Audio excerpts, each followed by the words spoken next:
In a significant shift in U.S. trade policy, the administration has announced a new round of tariffs set to take effect on October 1st.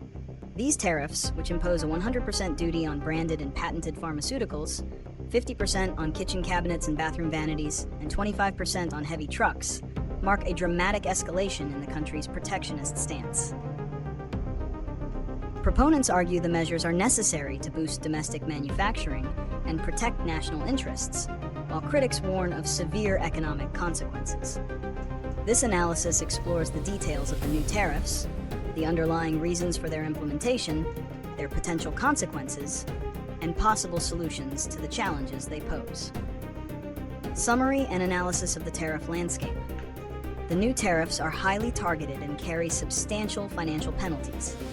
The 100% tariff on branded and patented pharmaceutical products is particularly noteworthy. The administration's stated goal is to incentivize drug manufacturers to build new production facilities in the United States, offering an exemption to companies that are breaking ground or have construction underway. This measure aims to address what some view as a critical national security vulnerability and to reduce reliance on foreign-made medicines.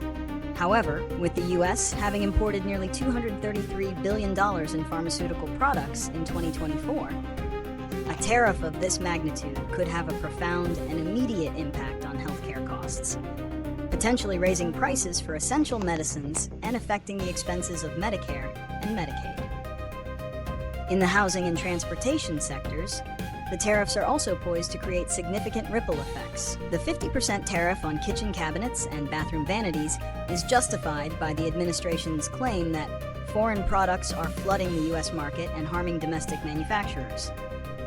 At a time when the housing market is already strained by high mortgage rates and shortages, this new duty could further increase costs for home builders and consequently for prospective homeowners. Similarly, the 25% tariff on heavy trucks is intended to shield U.S. manufacturers like Peterbilt, Kenworth, and Freightliner from what is termed unfair outside competition. While this may offer a competitive advantage to domestic companies, it could also increase the cost of transportation and logistics, potentially fueling inflation across the entire supply chain. Reasons and consequences. The primary reason provided for these tariffs is a commitment to an America First economic policy. The administration believes that such measures will force foreign companies to invest in domestic factories, create American jobs, and reduce the country's persistent trade deficit. This approach rests on the premise that tariffs can serve as a powerful tool to reshore manufacturing and rebuild industrial capacity. However, the potential consequences of these actions are a major point of concern for economists and industry experts. The most immediate risk is intensified inflation. As the tariffs take effect, the cost of imported goods will rise, and these costs are likely to be passed on to consumers and businesses. The Federal Reserve has already noted that higher goods prices are a key driver of inflation, and these new tariffs risk exacerbating that trend. Beyond inflation, tariffs can also slow economic growth by creating uncertainty that discourages business investment. Furthermore, the risk of retaliatory tariffs from affected countries looms large. If a trade war escalates, it could disrupt global supply chains, reduce export opportunities for American companies, and damage diplomatic relations with key allies and trading partners. The Canadian Chamber of Commerce, for instance, has warned that the drug tariffs could lead to immediate price hikes, strained insurance systems, hospital shortages, and the real risk of patients rationing or forgoing essential medicines. Prediction and solutions. In the short term, a clear prediction is that the market will experience a period of volatility and adjustment. Consumers and businesses should anticipate higher prices for a wide range of products, from pharmaceuticals to kitchen remodels.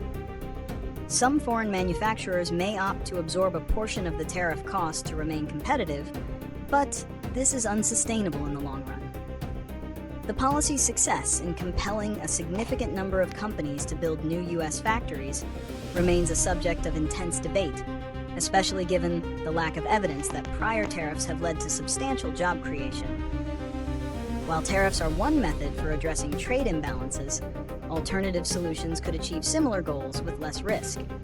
Instead of punitive import taxes, the government could explore targeted subsidies, tax incentives, and low-interest loans to help domestic manufacturers compete. Investing in vocational training and infrastructure could also strengthen the U.S. industrial base, making it a more attractive location for production. Additionally, diplomatic solutions and renegotiated trade agreements could address specific unfair practices without resorting to broad, economy-wide tariffs. A balanced approach that combines strategic domestic investment with robust international negotiation may be the most effective way to foster a healthy, competitive American economy without placing an undue burden on consumers and businesses. The tariffs on drugs, cabinets, and trucks represent a decisive and controversial step in U.S. economic policy. While the stated goal of protecting American industry is a compelling one, the potential for increased inflation, supply chain disruptions, and global retaliation is significant.